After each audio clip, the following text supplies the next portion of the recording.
Well, hello, welcome to another episode of Oh What a Lovely Podcast, where popular culture meets the First World War. I'm Angus Wallace, and with me, as ever, is Jessica Meyer, Chris, good old Sean Connery, Chris Kempshaw.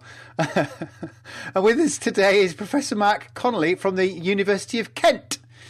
Hello, Mark. How are you? Hello.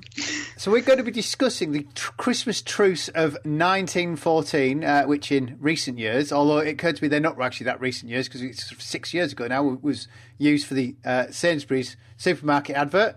And it also was used, Paul McCartney's Pipes of Peace, 1983, which is very close. But Mark, I wonder if we could kick us off with what first piqued your interest with the Christmas Truce? I'm very much a child of my time. I born 1970, so I grew up really with the Second World War all around me, and then started to get more interested in the First World War. And as I was talking to older relatives, many of whom had served in the Second World War, one of the very first things I ever mentioned about the Great War was Christmas 1914. It seemed to be part of, somehow it got into their folk legends of the war. And, I suppose like a lot of impressionable youngsters, once you start hearing about football matches and frosty days out in fields in northeastern France, it all seemed incredibly romantic and, just gripped my imagination, as I think it's done hundreds of thousands of people ever since. Oh, so you'll be primed for being 13 when Pipes of Peace comes out, just to put it there on the big screen for you. Absolutely. I think I just started my O-level history syllabus, where a big part of that was the causes of the Great War. So to have all that going on and that video coming out, which at that age, I pretty much saw as a documentary record, and I think just as perhaps teenagers now, younger people, the way the veneration for private peaceful or war halls, that you were actually watching a bit of the First World War unfolding in Technicolor in front of your eyes. If we've been thinking about the media depiction very much there, I wonder if we should go right back to the start and actually sort of say what happened rather than the myth. Or is it a myth? Yeah, that's the fascinating point, isn't it? And that's when you get more serious into your studies, when you start going down all sorts of weird and wonderful and fascinating highways and byways. So, that Christmas or that December, I think one of the reasons why a truce comes about is largely because of the realities of fighting at the front in that first winter of the war. No one's really got any proper trenches. The British have in early to mid-December launched a whole series of what they call, by their 1914 standards, offensives against the Germans, particularly sort of in that Ploegster area, none of which had, and going down towards Bois-Grenier and Neufchâtel, none of which had come to anything. So I think you have two sides that are absolutely exhausted, that have just been fighting, again, by British standards at that point, a pitched battle. And so the conditions are absolutely right for people to down tools for a bit. And then I think what's fascinating about the truce is just how patchy it is. Contrary to what I was brought up to believe, what you start to realise, I think, when you do any serious research into it, is in some places it's a truce where they're ignoring each other, but there's certainly no fraternisation. In other places, there is some fraternisation. And in other parts of the line, they're still having a pretty good ding-dong. It is not a uniform, let's all have a meet in no man's land, and I can bring the bottle of scotch if you bring the schnapps. It is so much more complicated, that. And I think another reason why it occurs as well is that change in the weather. I think this is where micro changes in the weather are absolutely crucial to human history. It had been alternating between frozen and then milder, but really damp weather. And so the trenches are in an absolute mess by late December. And so I think a suddenly, a proper deep winter anticyclone, the kind of ones that we all are now desperate for in Europe in these days of climate change, where you don't think you get any proper frosty weather anymore. They're all then sitting there. Suddenly, the ground has become solid again. they can draw breath, they can clear the casualties out of the trenches, and it's ideal for a pause. But it's, as I was just saying, I think it's a lot more highly textured than the simplistic myth that we have come to inherit. It occurred to me, I wonder if you've got professional soldiers at this point, haven't you?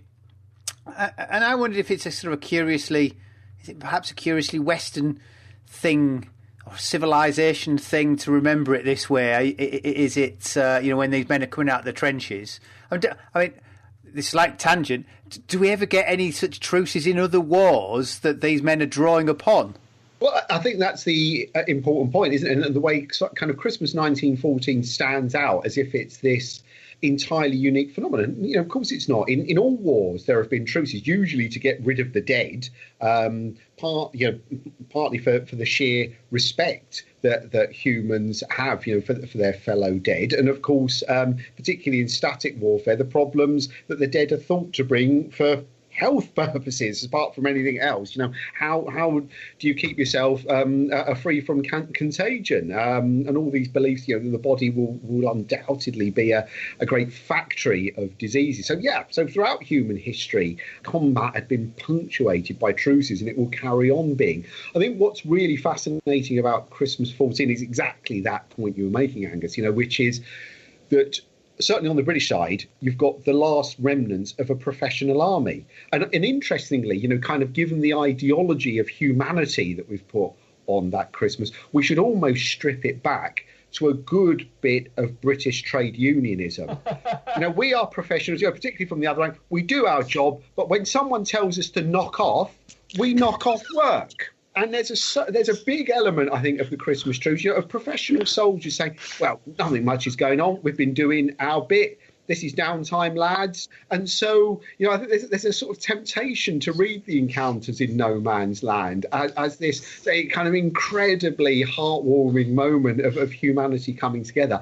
But another interpretation is, we've got a day off. I'm a professional soldier. It's my job to kill you, mate. I'm not trying to kill you today. But if I do in the next 2 or 3 weeks, don't take it personally. It's just my job, And I think there's an element of that going on, which we've successfully filtered out of this highly utilitarian exercise.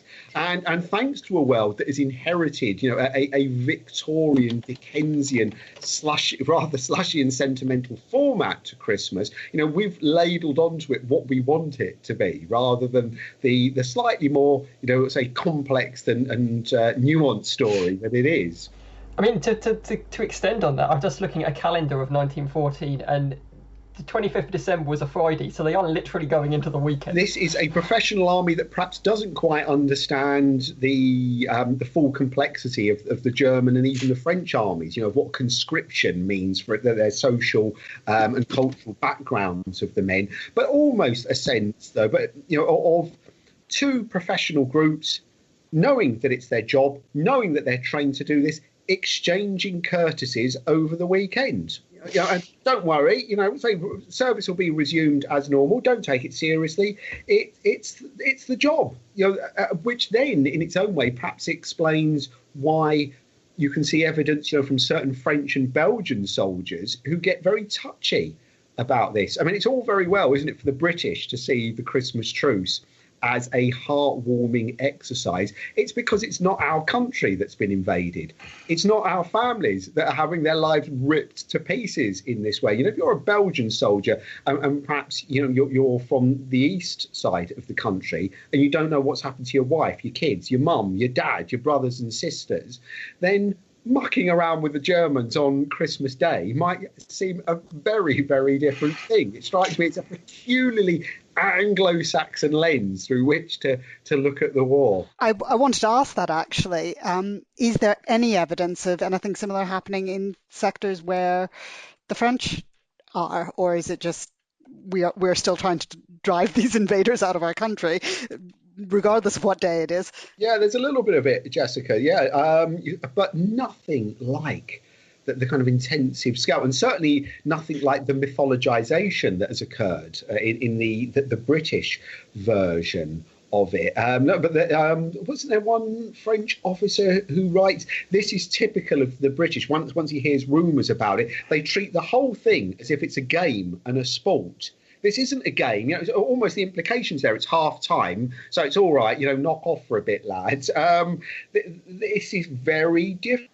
I mean, to use the most overworked term of our own time, this seems like an existential threat to a lot of Belgian and French soldiers and people. And for the Brits to be playing it, or to hear rumours, that the Brits are playing it for anything other than that, looks highly weird. One of the things I've often mentioned to my students, if we want to be really romantic about the Christmas truce, if the Germans had invaded Kent, and entrenched all the way across that or the southeast of England, and our allies, had come to help defend us, how would people feel that it was a lovely thing if the had packed it in for a bit, whilst they're busy, not knowing what's happening to kind of wives, sweethearts, families, pets, behind the lines here. The Americans and the Germans playing football in the grounds of Rochester Cathedral. Oh, it's beautiful. Yeah. Can you see that being regarded as romanticised? Where's Paul McCartney then? Yeah.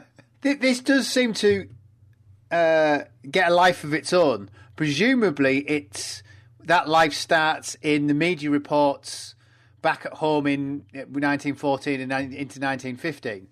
Yeah, absolutely. And this is one of the great stories which, as ever with history, isn't it? It causes muddies waters continually. So, if we think about the outflow, of anti-German feeling, the way we're about to go into a season, where the atrocity stories are all going to be compiled and put together in this official, Bryce report. So there are all these stories of German brutality, and then suddenly, in the midst of it, there are reports, January, February, they're coming through, they're in the British media. I think most potently, they're appearing in the illustrated press, so like the Daily Mirror, one that makes its money from photographs, that's its appeal to its readers. And it's giving front page photographs of men in no man's land. And it really helps them to expose the absolute dog's breakfast that is British censorship and propaganda policy at this point in the war.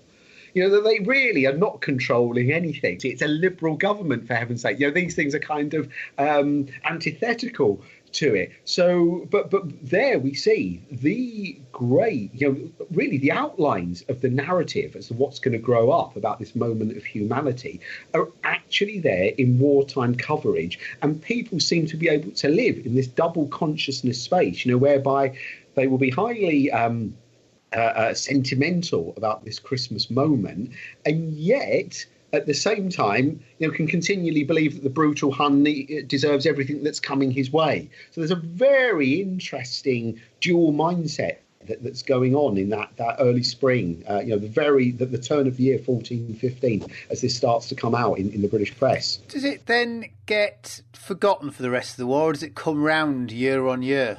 It largely gets forgotten. It sort of stays as a folk memory in the original BEF. It's there. You can see that the High Command has a sense of, with this idea on clamping down every year. That thing comes out as they move towards Christmas Eve. You're not to attempt to do any of this. What I think, again, though, what's really then interesting is the reaction of the successive cohorts of soldiers coming out. I think you can say arguably the new army of Britain is the most ideological army. That's when a lot of the guys have joined up. Now we know they joined up for all sorts of reasons. You haven't got a job, bored at home, that kind of stuff. But if there's also, that spark of patriotism and the idea that somehow that the empire, could be in danger here because the front door is being kicked in by the Germans.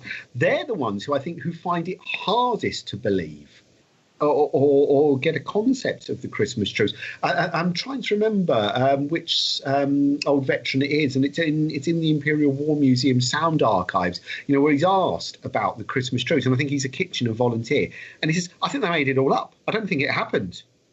Because it just does not fit his concept of what the war was like, what he was about as a soldier.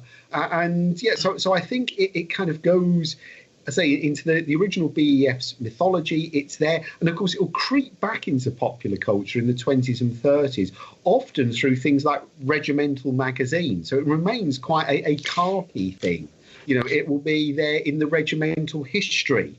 Particularly when they talk about the 1st and 2nd battalions, the real guys got quite high and all that. And so it will often get woven there. So it's there in the public domain. And it gets there as well in things like, you see tiny little hints of it in things like, Decca and HMV, who put out these gramophone records of what they call things like, sounds of the front, sounds of the trenches. And it's often compilations of stuff that's been recorded in the war. But then they also record, like new dramatised scenes.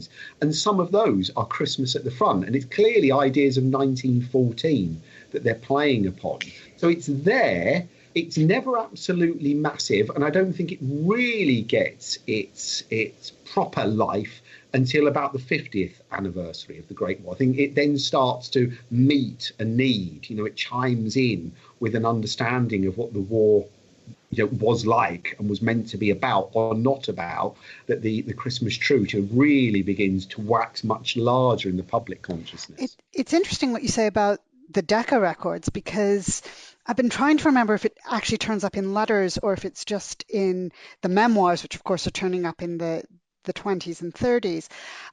But there certainly are servicemen, ex-servicemen who write about Christmas 1916, Christmas 1917, with a memory of singing across no man's land and holding up signs wishing the other side a Merry Christmas. Part of the live and let live system rather than an actual truce or an armistice, but this idea of Christmas as a moment to pause, to acknowledge the mutual Judeo-Christian or Christian tradition that both sides are fighting in. As I say, I couldn't remember if it was letters that I'd seen this in or if it just appears in the 1920s. But, if it is the memoirs, then there would be that synergy with something like Decca putting out what was presumably music or Christmas music that would enable people to tell these narratives. Yeah, and if you think, who just rumbles on with an incredibly rich afterlife and is almost ubiquitous in certain ways in British popular culture in the 20s and 30s of Bairnsfather's Old Bill. And of course, Bairnsfather's there. And, his legacy is, I think, just everywhere in the 20s and 30s, that vision of the hard-bitten Tommy. And I think that's where it probably works very well. It's the hard-bitten, unsentimental Tommy, but also, just gets on with these. Oh yeah, it's Christmas. We'll do that. So in some ways, he's the kind of embodiment of that original spirit. But it also allows that to keep permeating through society and culture. And I think I think that legacy of Old Bill and Bairnsfather constantly in the 20s and 30s is another one of those pulses that keeps the Christmas Truce alive. The aspect you're talking about with the kind of the difference between, I know, like effectively the old contemptibles and Kitchener's volunteers, I think is really quite interesting, because a lot of those guys who come over in 1916 discover that, particularly when they're kind of being moved to quiet parts of the front, that actually the French have had their own form of truces at various points, but it's heavily pragmatic. It's not kind of, we're going to come out and fraternise so much with you. It's more, we've been slogging our guts out at Verdun for the last 3 months. The last thing we want to do is pick a fight at Ypres. And the British don't really understand it, these 1916 guys coming over. They kind of take this view of it being, well, firstly, you're doing the war wrong. I think the French response is generally, we'll tell you when we're doing the war wrong. But then the French leave, and it turns out that whatever arrangement the French and the Germans had does not extend to the British. And the British then kind of get very worried about taking over places that have had French truces, because the Germans will start killing them as soon as the French leave. But it's not a truce built on kind of that kind of fraternisation of 1914. It's just, we're very tired. Why don't we just have a break? Yeah, absolutely. And I think that whole sense of amateurs learning the ropes, and getting into the right rhythm, the swing of things, and understanding what's going on. You see that, don't you, Chris, in all that stuff about taking over the Somme front in particular, of working out when you do certain things, where you can stand up a little bit higher in the trench and where you've got to duck, because of the rhythm that the French and the Germans have got into here. I think it's absolutely, you've really nailed it there. And I think what's fascinating, if we go back, to perhaps those bridging soldiers of the territorial force, if we famously, of course, the London Rifle Brigade, and their involvement in the Christmas truce. Well, that is immensely revealing, isn't it? A bunch of middle-class city clerks who would be the absolute embodiment of higher-grade Bob Cratchits, who have embodied the whole Dickensian thing. Of course they want to see Christmas as special. And being such a lovely bunch of literate guys, the Queen's Westminster Rifles and all of these, they're going to write this all down and they're going to love it for the rest of their lives. And they're going to be the ones who pump out the idea. So I think that sense of sort of different couples, which presumably, without in any way insulting any of them, by the time you get to your very resourceful men who have avoided conscription until 1970 and are then dragged to the front. I mean, let's face it, the sheer fact that they're arriving at Christmas 17, that they're going to be quite hard-bitten and cynical about all this anyway. So I think the idea, back to Jessica's point, let's just, in some ways, they're almost back to 1914. Let's just shut up shop for a couple of days. If they're not firing, we're not going to fire. And we'll just go silent on it and see what happens. So I think that those different cohorts of soldiers and the different kinds of mentalities they bring with them is really important to this story. I wonder if you look at those early news reports and then you mention it's been in regimental magazines, is there a kernel of a truth there that then somehow blossoms into Wembley-sized football matches and gift giving and concerts? Yeah, I think it really does. And of course, it helps, doesn't it, in some ways?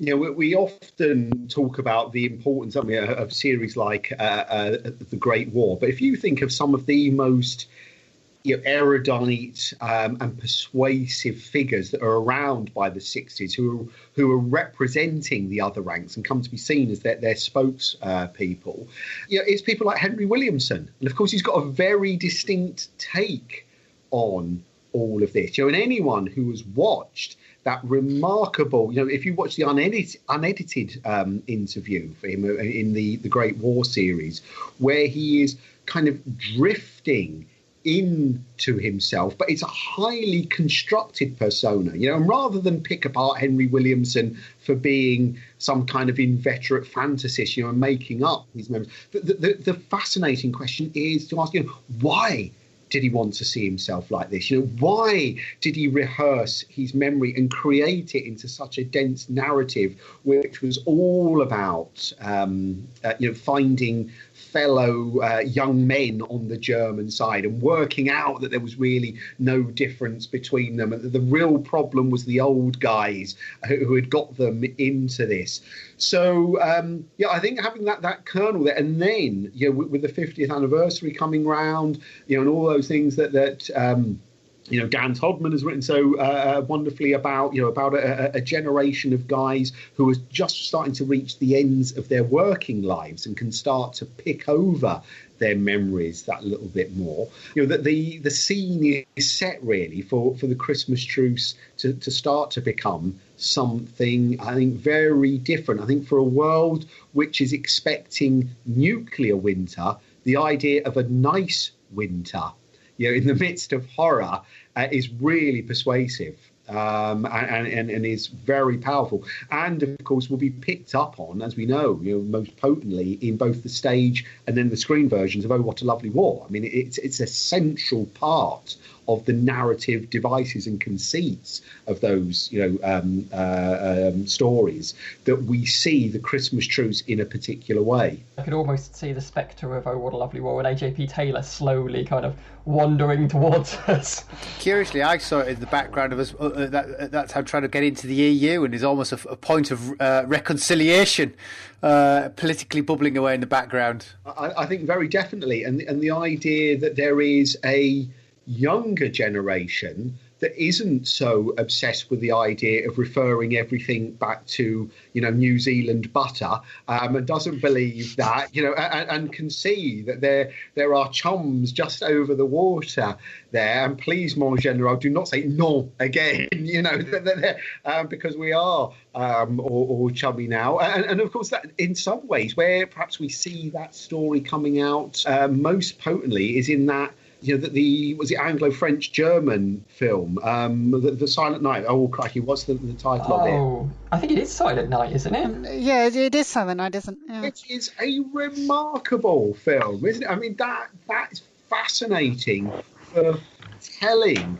a tiny vignette of an enormous total war, which I think almost entirely from the perspective of modern Western Europe, of the idea of an integrated modern Western Europe as well.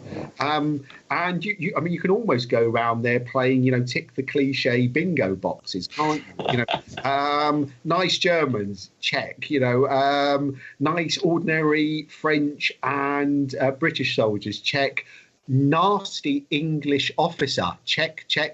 That the real problem here is upper class English officers. It's not so much that Germany has invaded somewhere. No. It's that a nasty upper class English officer wants to stop the nice people having a little bit of fraternisation in no man's land. What was the date of that film? If it's Joyeux Noël, then I think it is 2005. Because it's also got a embittered French soldier in it who is traumatised by the war, watching his friend or his brother die or something like that. And it also has a really weird kind of paternal French general who's also the father of a French, and the whole thing just gets incredibly weird. It's like also that they've ripped up bits of Paths of Glory and see what side it falls down as well, isn't it? We'll play this on the flip side, on the reverse side, and La Grande Illusion, it strikes me, as being wrapped up in that as well. Yeah. There are thick strands of that. I half expected Jean Gabin, to come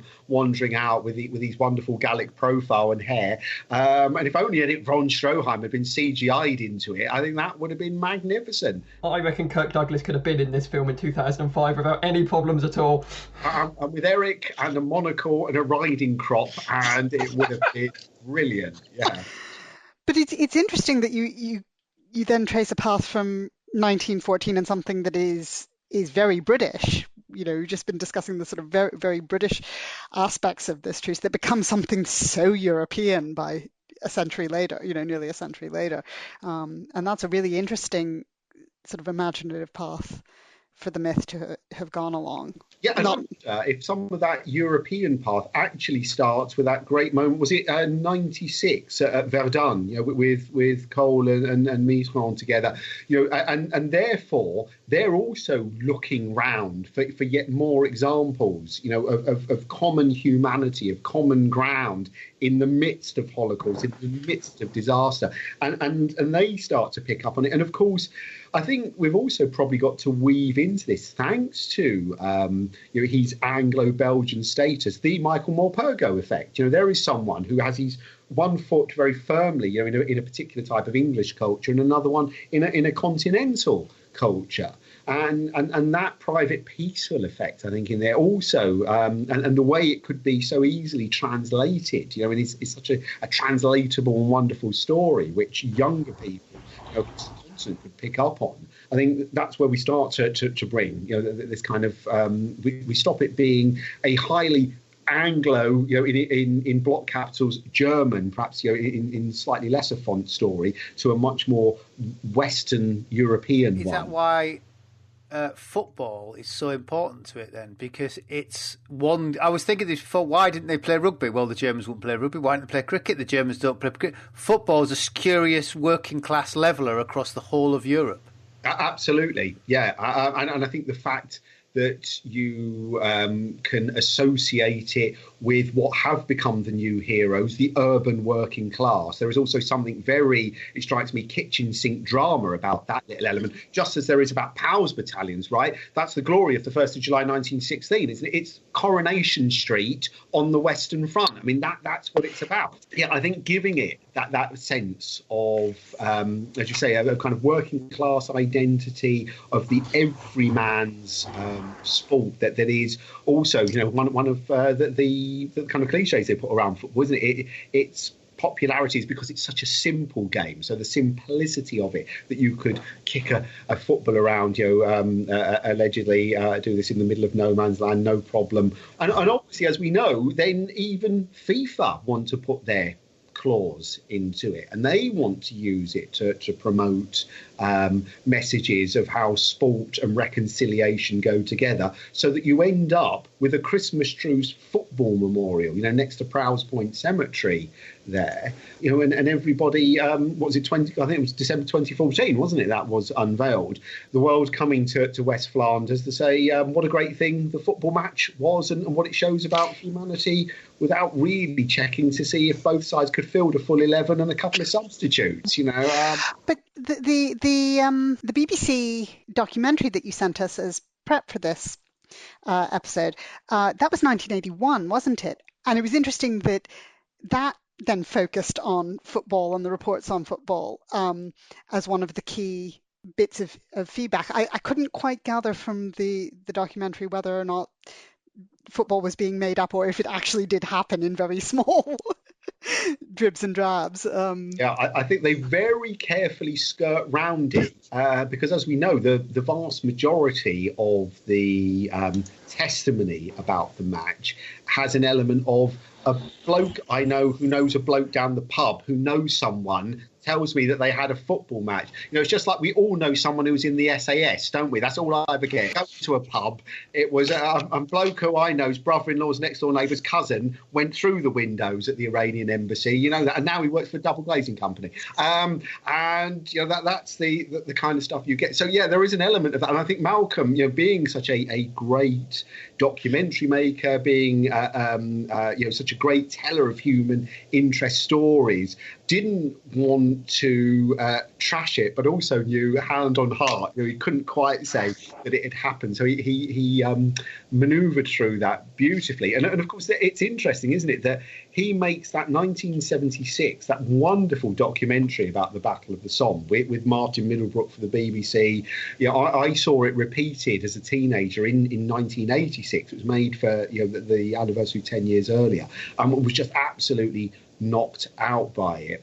So there he is, telling this story of ordinary men, and very much that kind of Martin Middlebrook, that skill that he has of telling it from the worm's eye point of view. And he looked at that disastrous day. And then when he moves on to do something else, what is the great human interest story he picks up on? It is the Christmas Truce. That was his next stop after the Somme, and also in its own way tells you what has happened to the ranking of Great War memory by the 1970s for Britain. That the Somme came first. It wasn't that he made a documentary about the Christmas Truce first and then went on, chronologically in the war to 1916. No, he sort of started in 1916 and then went back to 1914, and then got that incredible testimony, from those guys, and wove it in, whilst also, of course, bringing in the testimony from the Easter Truce on the Eastern Front in 1915, which is extraordinary. It really is, isn't it? And it works, doesn't it? Because of the weather being so grim in Central Eastern Europe till so late in the year, meant that it looked Christmassy. So it even met, visual motif, that you could show these photographs of a very snowy, cold Eastern Front, and that remarkable Friedrich Kohl, isn't it? The Austrian Jewish doctor who gives that testimony, and just what a beautiful epilogue to that programme that is. But also such a profound reminder of, something that I think possibly we've lost in Britain of the relative importance of the Christian calendar. Easter is the festival for the Christian calendar. The translation to the Eastern Front and the Orthodox Church, which really does go all out on Easter in the way that in the Western Church, Christmas tends to be much more celebratory. It was a lovely bit of juxtaposition. I thought it was just fabulous. To those guys, and then he puts out the book, which is interesting because again, I think the book is even more subtle again, as you would expect from a longer length study, and he's a more kind of subtle and granular in his interpretation of the truce there, as opposed to the 40 odd minute documentary, whatever it was, that went out on Christmas Eve 1981 in Britain. I've been racking my brain all week leading up to, I say all week, last week as well, bearing in mind, I don't want to say what day of the week we record this, but it hasn't been all week, about when I became aware of the Christmas Truce. And I hesitate to kind of suggest like there's a weird element for my generation, but I don't remember learning about it at school. We barely touched upon the First World War at all when I was at school. So I didn't properly start looking at it until maybe the second year of my university. So at some point I've become aware of it, and I cannot remember what it was that brought it back in. But I'm wondering, because when you were talking earlier about like the Michael Morpurgo effect and that fantastic documentary that we watched, well, the documentary is 1981, so it's 2 years before I'm born. Michael Morpurgo's reasonably recent in a grand scheme of things. So there's some kind of gap in the 80s and 90s where it just doesn't exist, I don't think. Yeah, and I think it's possibly still, to go back to that early point, because the sun is shining so high and bright over the 1st of July 1916, still in British consciousness, that it keeps it there. And I think that's probably also connected to deep practicalities, that by the late 70s, the French have got, and then into the 80s, are completing a motorway network that can get you down to the Somme front really easy. So it becomes, quite literally less of a pilgrimage than it had been to get. And I think that had helped open up that and maintain the focus down there. As we're saying, because so much about the Somme lends itself to a broader everyman narrative than perhaps if you were looking at the absolute facts of an elitist British army, albeit with a very baldricky tail end, shall we say, as its other ranks and its ordinary rank and file. It meant that it kept the Somme very high, and I think it's also part of that process that perhaps starts to occur around about 1994 when Ypres comes back into the consciousness as well, and the significance of the men in gates and all of that starts its massive resurgence. And that, again, once people start looking up, literally kind of looking up and along the line and come back to the Franco-Belgian border, then the Christmas Truce comes with it. So I think there are all sorts of little tiny things going on in the wider culture, which are going to mean that it takes a little while for everybody to be affected by this. Can we flip the tables? Do we know what the Germans remember or not remember about it? Is it remembered at all? Yeah, it's there in sort of German military folklore. Of course, one of the big problems, which is played up upon, it's this problem of the regional nature of Germany, isn't it? That it's the people that you would expect to be doing it. It's the bloody Saxons who won't fight the war properly anyway, because they're not proper Prussians. They don't understand. They're not setting the benchmark high enough. So I think So it kind of reflects a certain element of Germany's regionality.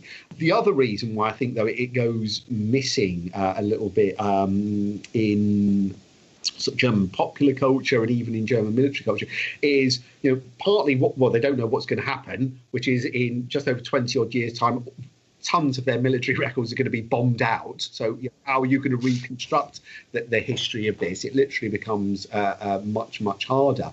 And I think also in the Second World War, once you have an ideology that, even though it might not formally legally commit itself to total war, has gone down that route, and the idea of stamping out any sense that there is a commonality means that it's going to go missing.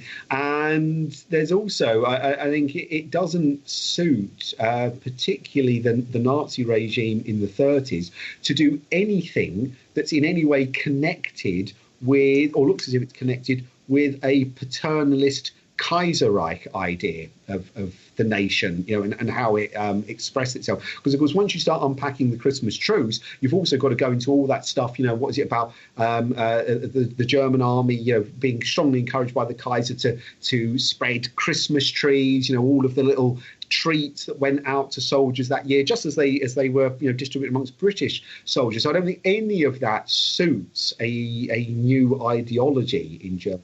And it will go missing for quite a long time. So I think it then takes really the idea of slowly, bit by bit, building a new Europe and a new understanding of itself to bring the Christmas truce into a higher profile. Curious you say it was the Saxons, because obviously Prince Albert was Saxon, wasn't he? Yeah. Cobo Gotta, and of course that's one of the things, isn't it?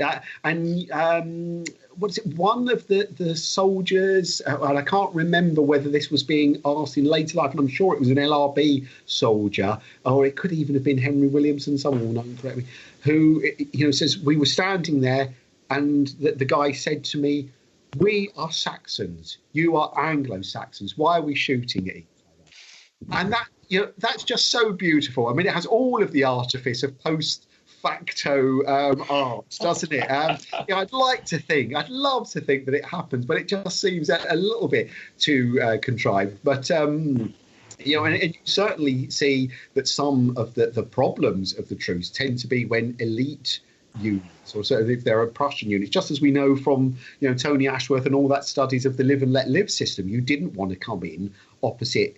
No one wants to come in opposite an elite unit, regardless of which side you're on, because your life's going to be made hell for the next couple of weeks, isn't it? Because they've got some tradition to live up to. I'd much rather be in, the Women's Auxiliary Balloon Corps. That's where I definitely want to be, with the paper clips arriving, rather than having to face the Prussian Guard or whatever when they come into the trenches. I wonder when it'll next make a resurgence, the Christmas truce. So if it happened, the 50th anniversary, it happened at the 100th anniversary, does that mean we've got to wait another, 40 years before it makes a significant reappearance?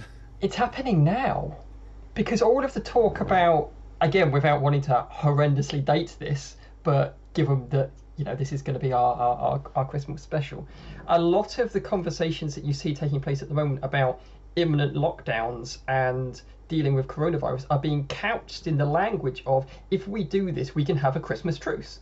Which, I mean, firstly, it makes me want to pummel my head against a wall until Boxing Day.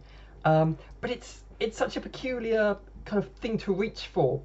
Firstly, because it says an awful lot though if you use these words, but clearly the people who are saying it believe that the people who are hearing it will understand what they're talking about. Yes, yeah.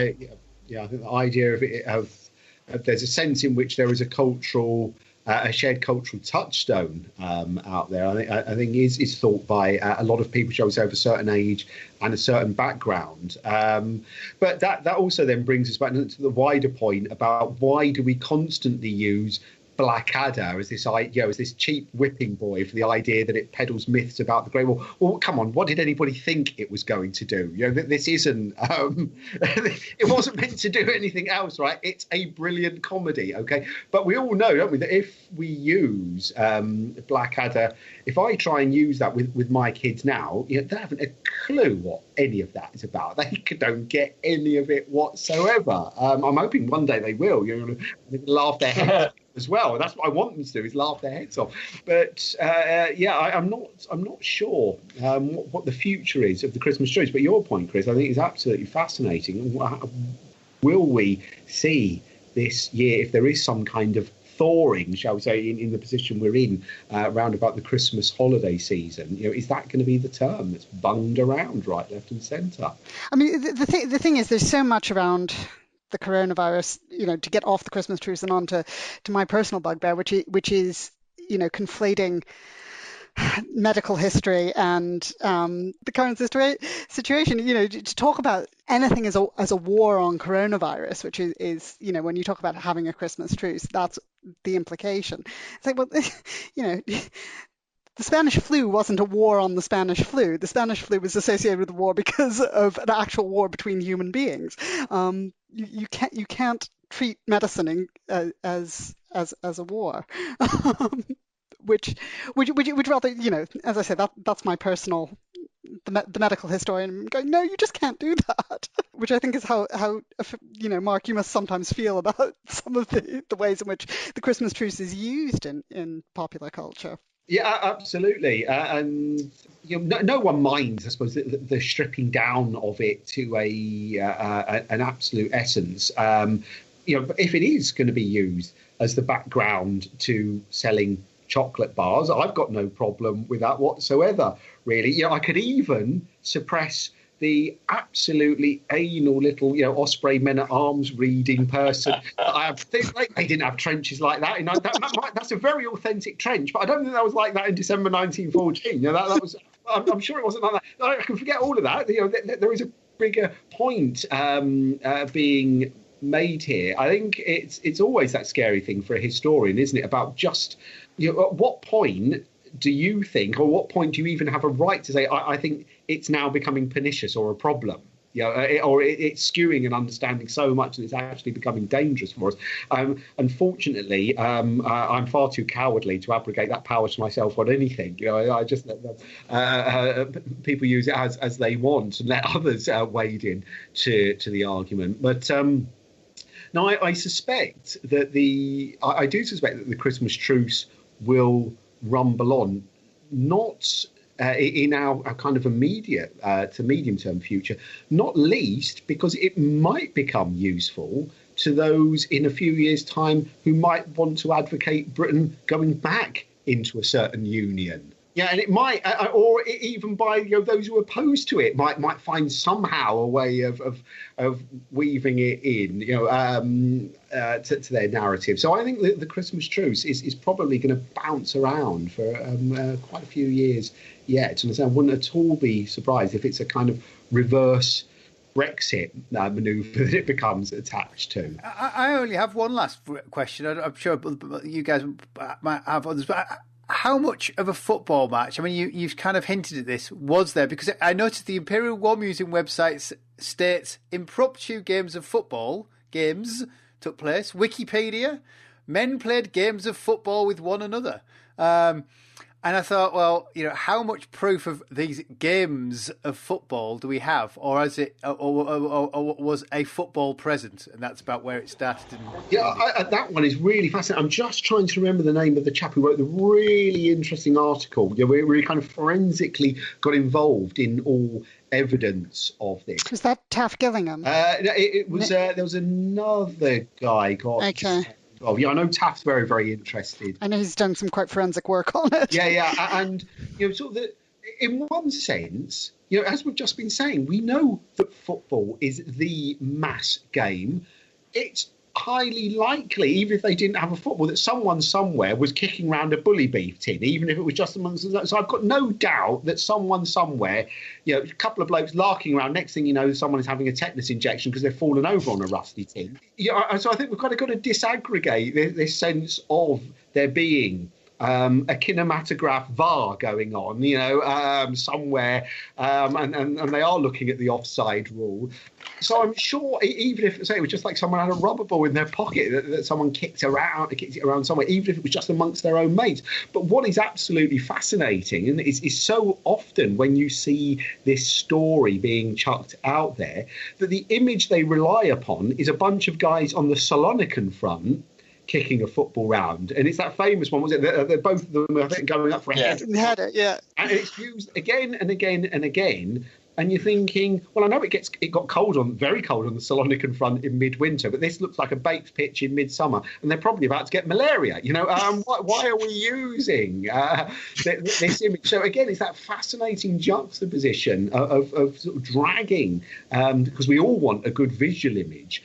And presumably as well, because it's easier to get hold of that, because it must be Imperial War Museum, and maybe it's a bit more difficult to use one of the beautiful etching engravings, something like the Illustrated London News would have produced for this stuff. So, so this is a really long-winded way of me saying there's very, very little hard evidence, of an actual match, but all of our kind of contextual knowledge and all the little scraps suggest more than likely someone kicked around something somewhere. I'd be surprised if they didn't really.